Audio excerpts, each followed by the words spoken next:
নমস্কার বন্ধুরা, good evening সবাইকে। তো তোমরা সবাই কেমন আছো? আশা করি ভালো আছো। আমিও খুব ভালো আছি। তো আজকে চলে এসেছি একটা নতুন ব্লগ ভিডিও নিয়ে। আজকে আমরা একটু বাজারের দিকে যাব কিছু কেনাকাটা করতে। তাই ভাবলাম তোমাদের সাথে ভিডিওটা শেয়ার করি। আশা করি ভালো লাগবে। এদিকে আমি রেডি হয়ে গেছি। ছেলে চলে এসেছে আমার কাছে। ও যাবে বাজারে আমাদের সাথে। কিন্তু ওকে তো নিয়ে যাব না। নিয়ে গেলে বাজারে খুব দুষ্টুমি করে। বাজারে কোনো জিনিস শান্তভাবে কিনতে দেয় না। তাই ওকে বাড়িতে রেখে যাচ্ছি। তারপর বাড়ি এসে ওর জন্য যেগুলো নিয়ে আসবো সেগুলোও দেখাবো তোমাদেরকে। তো দেখো আমরা বেরিয়ে পড়েছি আমাদের বাইক নিয়ে। এটাই আমাদের বাইক। এটাতেই আমরা খুব খুশি। আমাদের বাইক না থাকলেও সাইকেলটাকেই বাইক ভাবি। তাতে কি হয়েছে? এতেই আমরা খুব খুশি।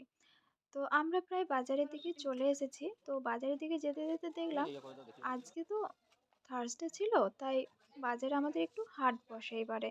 আর রাস্তার ধারে ফুটপাতের দোকানগুলোতে খুব ভালো ভালো ড্রেস পাওয়া যায়। তাই আমি ভাবলাম দেখি কয়েকটা ড্রেস পছন্দ করি, দিয়ে কিনে নিই। এদিকে আমি খুঁজছিলাম লং ড্রেস। তো এই ড্রেসটা আমার ভালো লেগেছিল, কিন্তু হাতগুলো নেট দেওয়া ছিল। নেট দেওয়া ড্রেস আমার অতটা ভালো লাগে না। আর এই লাল কুর্তিটাও ভালো লাগছিল, কিন্তু এরকম আমার সেম সেম আছে, তাই জন্য নিলাম না। তো এগুলো দেখো ভালোই লাগছিল এগুলোর মধ্যে, কিন্তু এগুলোর মধ্যে আমার কোনোটাই পছন্দ হলো না। তাই আমি চলে গেলাম অন্য আরেকটা দোকানে। অন্য দোকানে একটা গাউন দেখাচ্ছিল। এই গাউনটা ভালো লাগছিল, কিন্তু অনেকটাই লং ছিল বলে নেওয়া হলো না। এটা আমার থেকে অনেকটাই লং হয়ে যাচ্ছিল। তো এই যে কাকুটা ছিল উনি খুব ভালো ছিলেন। উনি দেখাচ্ছিল আমাদেরকে যে যাতে পছন্দ হয়ে যায়। কিন্তু পছন্দ হয়ে গেলেও আমার সাইজে হচ্ছিল না বলে নেওয়া হলো না। তাই ওই দোকানটা থেকেও আমরা চলে গেলাম বাজারের দিকে।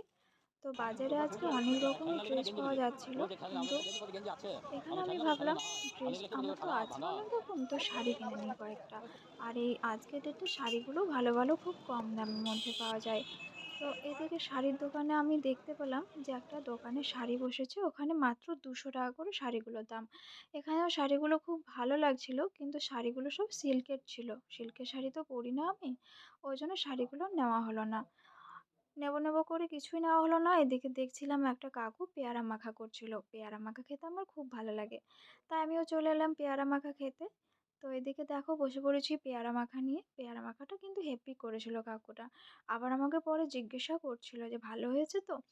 তারপরে এদিকে আমি কিছু চকলেট কিনতে এসেছিলাম আমার ছেলের জন্য। তো কেকগুলো দেখছিলাম, কেকগুলোও তো ভালোই ছিল।